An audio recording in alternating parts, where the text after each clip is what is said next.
दोस्तों, आप सभी का स्वागत है हमारे डर का दरवाजा यूट्यूब चैनल में। दोस्तों, आज की वीडियो होने वाली है भूतिया स्कूल बस के ऊपर। तो वीडियो बहुत ही डरावनी है, तो मेरी आपसे गुजारिश है वीडियो को पूरा एंड तक जरूर देखिएगा। तो चलिए बिना टाइम वेस्ट किए वीडियो स्टार्ट करते हैं। साल 1950 सी था। गांव का नाम था शिवपुर। यहाँ एक स्कूल था जिसका नाम शिवपुर माध्यमिक विद्यालय। इस स्कूल के बच्चे को लाने ले जाने के लिए एक नई स्कूल बस खरीदी गई थी। यह बस काफी बड़ी और चमकदार थी और बच्चों को इसे देखकर बहुत खुशी हुई।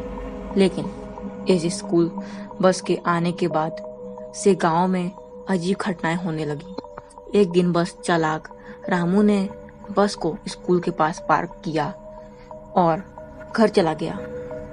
रात में गांव वालों ने देखा कि बस के अंदर से हल्की हल्की रोशनी आ रही है और किसी के हंसने की आवाज सुनाई दे रही है।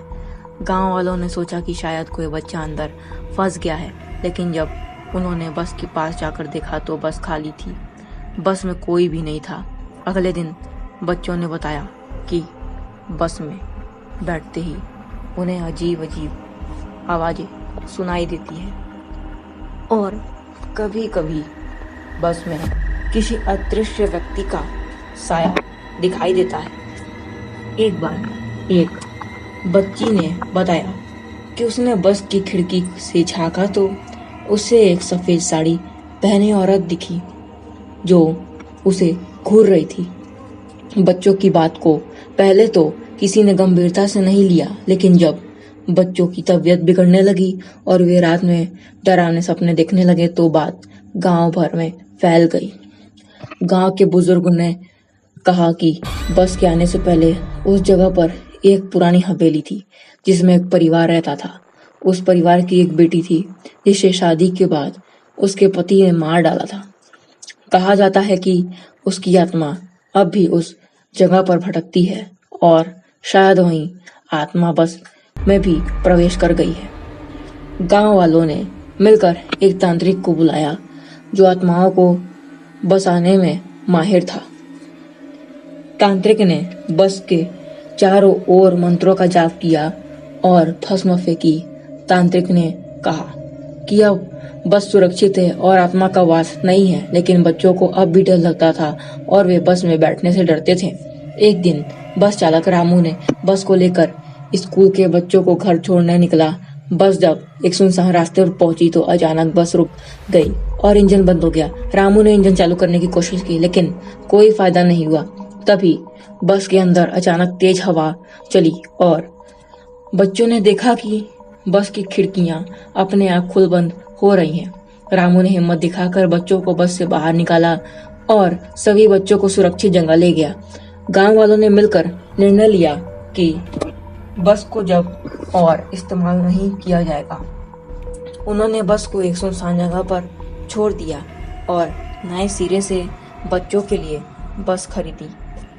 कहा जाता है कि आज भी वह बस उसी जगह पर खड़ी है और रात में उससे अजीब अजीब आवाजें आती हैं। लोग कहते हैं कि उस बस में आज भी उस भूत का वास है और जो भी उस बस के पास जाता है वह किसी न किसी अनहोनी का शिकार हो जाता है। इस कहानी के बाद शिवपुर में गांव में लोग उस बस के बारे में सोचकर ही कांप उठते थे। आज भी गांव के बुजुर्ग बच्चों को उस बस की कहानी सुनाकर सावधान रहने की सलाह देते हैं।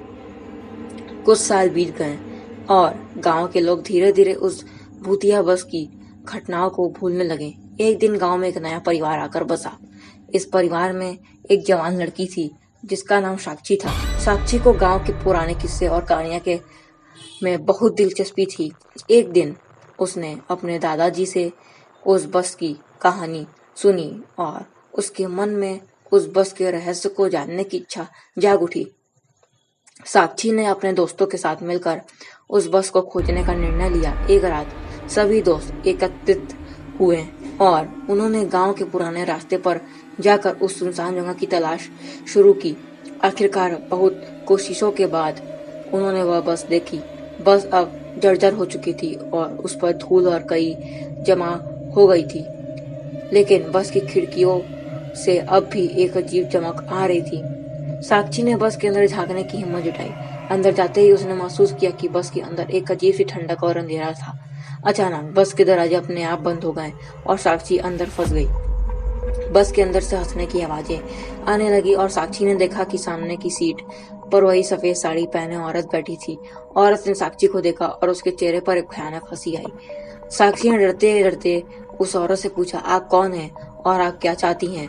औरत ने धीरे धीरे बताया कि वह वही लड़की है जिसे उसके पति ने मार डाला था। उसकी आत्मा अब भी शांति की तलाश में है और वह चाहती है कि उसका बदला पूरा हो। साक्षी ने समझा कि औरत की आत्मा को मुक्ति दिलाने का एक ही तरीका है, उसके पति को सजा दिलाना। साक्षी ने अपने दोस्तों की मदद से उस औरत के पति के बारे में जानकारी जुटाई।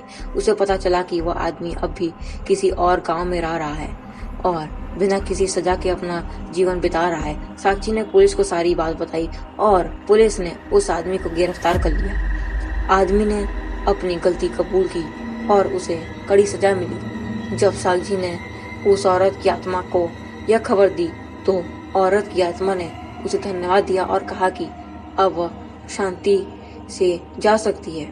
उस रात गांव वालों ने देखा कि बस से एक तेज रोशनी निकली और फिर सब कुछ शांत हो गया। उस दिन के बाद से बस के आसपास कोई भी अजीब घटनाएं नहीं हुई और गांव वालों को लगा कि अब बस का भूत हमेशा के लिए चला गया। साक्षी ने अपने इस अद्भुत अनुभव को गांव वालों के साथ साझा किया और सबने मिलकर एक बार फिर से उस बस के पास जाकर पूजा की। गांव में अब फिर से शांति और खुशी का माहौल था। साक्षी ने इस घटना से सीख की कि किसी भी रहस्य को सुलझाने के लिए हिम्मत और धैर्य की जरूरत होती है। तो दोस्तों, आपको यह कहानी कैसी लगी? अगर कहानी पसंद आई हो तो वीडियो को लाइक करके चैनल को सब्सक्राइब जरूर करिएगा।